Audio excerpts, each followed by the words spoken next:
Likutei Sichos, Chelik Beis, Volume 22, the Sicha for Behar and Bechukosai. Indeed, many years, the two Parshias, Behar and Bechukosai, are read together as one Parsha. Although this year, being that it's a leap year, we read them separately. In this Sicha, the Rabbi will explain the connection between the two Parshias, the unique message, the unique Hirah, directive, that's in each one of these two Parshias and how they come together. Namely, the idea, the concept of bitul to elokus, the subservience to godliness. As an introduction to help us better flow through the Sicha, we know the rule that the Rebbe brings many times, that the name of the Parsha represents the theme, the central idea of the entire Parsha. And the name itself, besides all the details in the Parsha, the name itself of the Parsha brings out a hirah, a directive, and an essence of an idea for us even before we go into the Parsha. A few concepts to familiarize ourselves with. Sinai, Mount Sinai. What is the idea of Sinai? So as the sages tell us, that the reason why Hashem chose that mountain is because it was the lowest of all mountains, and it didn't boast in any way. This represents the idea of bitul, of self-nullification, of self-subservience to something higher than oneself. And this is a prerequisite for one being connected to the Torah. Another concept, shluchai shel adam kamoisai, that one's emissary, one's messenger, becomes like the person himself. The shliach becomes like the mishaleach. When one sends someone on a task, when that person is acting on the other person's behalf, he becomes a representative of that person. Another concept, something which the Chazal mention, Eved Melech Melech, literally translated, the servant of a king is a king, meaning that when one is a servant of a king, one receives sometimes the honor that would be allotted to the king, not because of that person's own character or representation, rather the fact that they represent the king. They become as if an entity of the king himself. Finally, the idea of bitul. Bitul is, in simple words, simple English, subservience or self-nullification, meaning the lack of arrogance, the lack of feeling oneself and one as one being, so to speak, a entity in oneself. Another thing, the last final thing, chukim. We know that there are three types of mitzvahs: edus, mishpatim, edus, and chukim. Chukim represent those mitzvahs which we do not have an understanding of them. And the only reason we do it, as the Chazal tell us, is because chukah chakakti gzera gazarti. Hashem says, I have established this statute, I have given a decree, and you have no business, you have no permission, so to speak, no place for thinking twice about it, for giving it any thought other than total subservience to my command to observe that mitzvah. So let's go into the Sicha. As discussed many times about the names, about the Sedras, the Parshias which are connected, that the fact that we connect them in such a manner that they become one, where do we see that? The fact that when we have two Parshias together, the 7 aliyahs, the 7 sections of the Parsha become distributed equally throughout both Parshias in a manner that become one, to the extent that always the 4th aliyah, meaning Revi'i, is the end of the first Parsha, of the first half, and we read a beginning of the second Parsha. Thus they connect, it bridges over the two Parshias. So from this it becomes obvious that the two Parshias, because they become one, they have a common point that connects the two of them. However, when we take a look at Behar and Bechukosai, it requires some explanation. Because when you look at it at first glance, it seems that the two names of the Parshias seem to be opposites. They seem to express and to have a totally opposite theme, a totally opposite idea that's represented in the names. You see, Behar, which means on the mountain, represents the idea of standing tall. And it's meaning when a Jew has a challenge, when a Jew has something standing in his way, it becomes incumbent on the Jew to exhibit firmness, to exhibit steadfastness, which is all a property of standing tall, so to speak, in the area, in the family of arrogance, perhaps. Whereas Bechukosai, as we said in the introduction, represents the idea that one is totally and absolutely subservient. One does not feel oneself, so to speak, not even on an intellectual level, and they do exactly as told. So the question is, how do these two come together? How do they serve, as we said, as one common theme, as one common message? So the Rebbe says we'll understand this by first introducing a beer, an explanation in the name of the parsha, the first parsha, Behar, which according to Minig Yisrael, according to the common Jewish custom, we don't call it Behar Sinai, in Mount Sinai, but rather just Behar, just one word, Behar, in the mountain. Because it seems, Likutei would seem that this is somewhat difficulty, because what makes this mountain unique? What is special about this Behar? The fact is that it's Behar Sinai.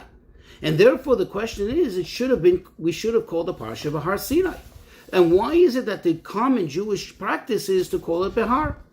The question becomes even stronger when we look closely to the idea of Behar Sinai. What is behind this? In other words, as we said in the introduction, the idea of Sinai is, as the Medrash tells us, it represents humility. It represents subservience. Being that the mountain was a low mountain and did not boast of itself. Therefore, we have this idea of Sinai in order to be connected to the Torah. On the other hand, why is it then a mountain? Why did Hashem choose a mountain if he's looking for something of this expression, the idea of feeling low, the idea of feeling subservient? Because you still require to have har, the concept of mountain, which means the concept of standing tall, to be coupled with it. In other words, true that one needs to be in a mode of Sinai, one needs to be in a mode of Bittul, but at the same time, it should not be to the extent that you're, so to speak, like a threshold which is stepped all over, meaning that you still have to have pride, you still have to stand tall. You have to have a fusion of the two. On the one hand, you have to have the idea of Sinai, but on the other hand, you have to have the idea of Har, standing tall, having that firmness, having that pride. And therefore this enhances the question, how come the custom is to refer to it as Behar? If the main idea really is Sinai, it's just that the Har complements it. It should have been either called Sinai or at least Behar Sinai. So one of the explanations is, says the Rebbe, is as follows. The idea of Bittul, which means Shiflus ha'adam, the lowliness of a person, is really not so much of the fact that a person is so lowly, but rather it's connected to the idea, and it stems from, it's a result of the greatness of Hashem. In other words, a person is batel because he feels, he appreciates the truth that the true and only entity is Hashem. He feels the greatness of Hashem, and therefore he is batel. And therefore he does not feel himself. He doesn't feel his own mitzias, his own existence, his own entity, so to speak, to be something in itself. Which will translate into the following. He is making himself batel. A person makes himself batel, and therefore he is batel to Hashem, because he feels the greatness of Hashem. But it's not the ultimate. Because if you think about it, when somebody makes himself batel, he is himself, he is he, and he is making himself batel. The ultimate bittul is that a person feels the greatness of Hashem so much, to such an extent, that automatically that brings out in him a bittul. Not that he is batel, but that he is batel b'derech memela. In other words, is automatically bottle. There's no sense of oneself when one realizes the greatness of Hashem. Where do we find such a concept? In Nigla the Torah, meaning in the revealed part of Torah, in the halacha part of Torah, there is a concept of a shliach. We know that when one is sent on a mission on behalf of someone else, as we said in the introduction, he becomes like that person. He represents that person. The shliach represents the mishalech. However, at the end of the day, the shliach and the mishalech are two separate entities. The fact is that a shliach, if he wants, he can actually deviate from the shlichus and thus abort the shlichus. In other words, he did not become one with the mishalech. Whereas there's a concept of an eved, of a servant of a person, an eved of a person, is like the Odoin, is like the master. He is the master. To the extent where, for example, it says, Mashakona Eved, Kana Rabbi. Whatever the servant acquires, it's not that he acquires it and then he relinquishes ownership to the owner because he belongs to the owner. But automatically when he picks it up, when he acquires it, he didn't acquire it. He's not he. The owner acquired it. In other words, he doesn't have to be mevatel himself. He is batel b'derech memela. From this we understand that when somebody is truly batel to godliness, when somebody is batel to Hashem, not because he is making himself batel, but because he's be'etzem batel, because he feels the greatness of Hashem so overwhelmingly, then there is no contradiction in his feeling a sense of kifus, a firmness of himself, or a sense of elevation, because it's not his elevation, it's not his greatness, it's not he who's feeling big, rather it's the greatness of Hashem, because he's totally and absolutely subservient to Hashem. And as we said in the introduction, the example for it is Eved Melech Melech.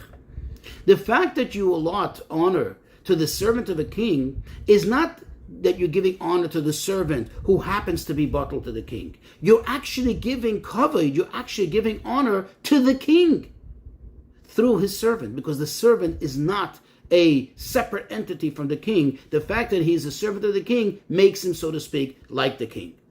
And this is the reason why the parsha is called Behar. Because the ultimate bittul, the ultimate idea of Sinai, is to reach such a point that he doesn't have to actively engage in the concept and the idea of bittul, but rather that he is so batel that he just stands in a state of greatness because he is batel to what? He is batel to Hashem. Hashem, who is infinitely and inherently great, and therefore he feels Behar. And this is also the explanation when it comes to our spiritual service of Hashem. In the various manners, if you put the words Behar, Sinai together, the various manners, the various stages and levels of Behar, Sinai. In the beginning of one's avodah, when one has to actively work on their bittul, they're not yet there, so to speak, then the emphasis is mostly on Sinai, as we asked in the question phase.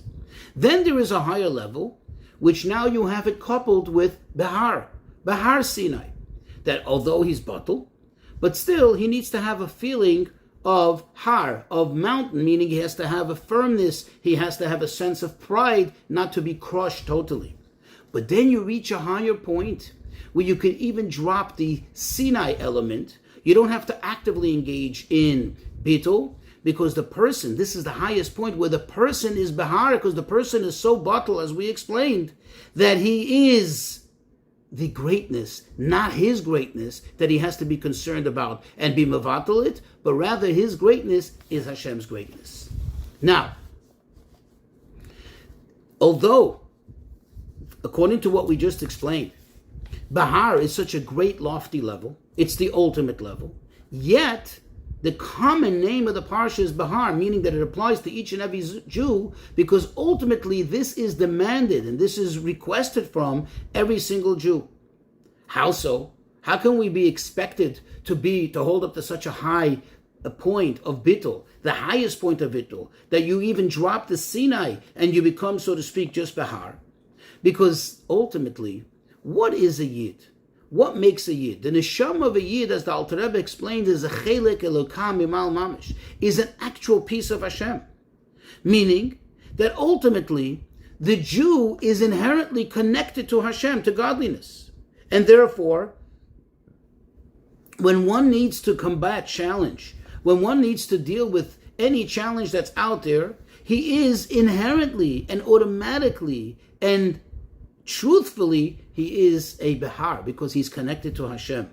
This doesn't mean that he is bending and foregoing this idea of bittul, but rather it means that he's in such a state of connection to Hashem, which he should be. In other words, bringing out his true inner connection to Hashem, that he is be'etzem, meaning he's essentially great because he's connected to the ultimate great thing that there is, to Hashem himself, and therefore there's no room for self, for yeshus, for feeling oneself, because he is connected to Hashem.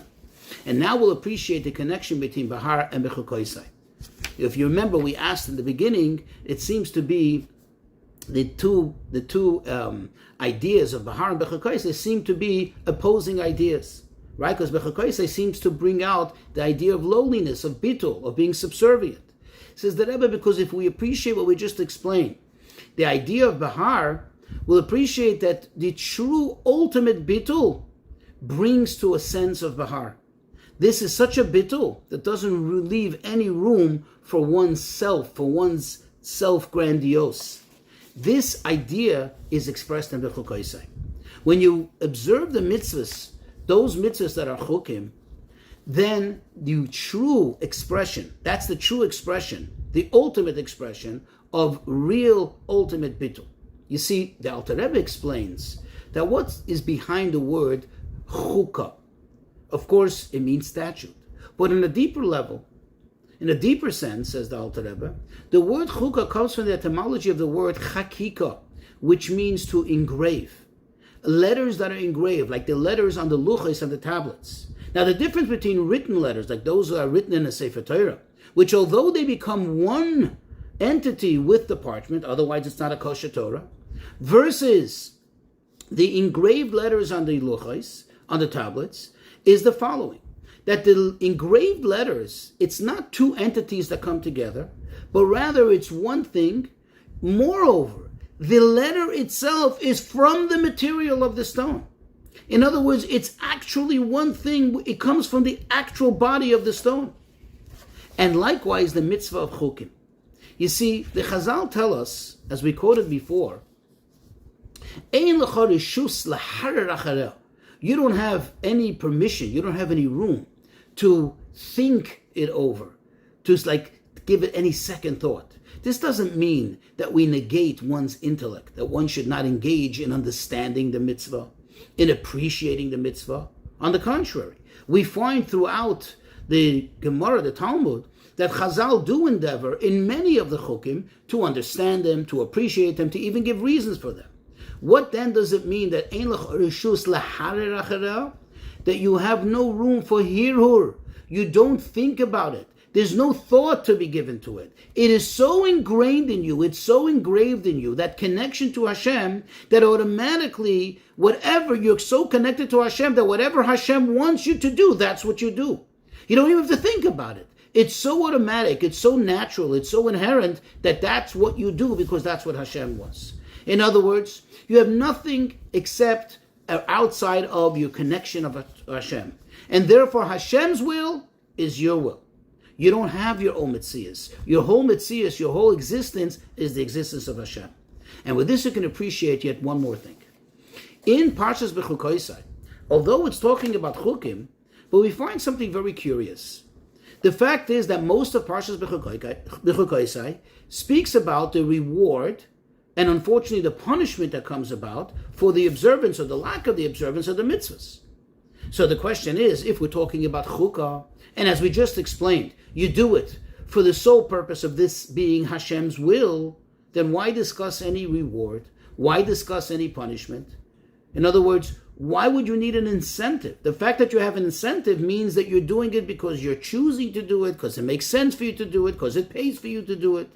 Says the Rebbe, when one truly appreciates the idea of chakika as we explained it, that it's so ingrained, it's so engraved in you that you're actually one with it, then a person doesn't, quote, think about doesn't even contemplate, doesn't even consider the reward that he will get, the reward that will come to him, or maybe the opposite, the punishment. Rather, the idea is as follows, that a person does it because Hashem wants him to do it. Because Hashem wants it. And if Hashem wants it, then like we said, he is so connected to Hashem that he also wants it. Now, the fact that he's connected to Hashem also means that he has an awareness that there is a reward or punishment. Why? Because since Hashem is the ultimate, the epitome of good, Hashem is Etzem HaToiv, and therefore, when you do a mitzvah, that has to bring good with it, that does bring good with it, or chas v'sholom, when you don't do the mitzvah, brings the opposite. Therefore, he's being told that these chukim bring good, or the opposite of good if you don't observe them.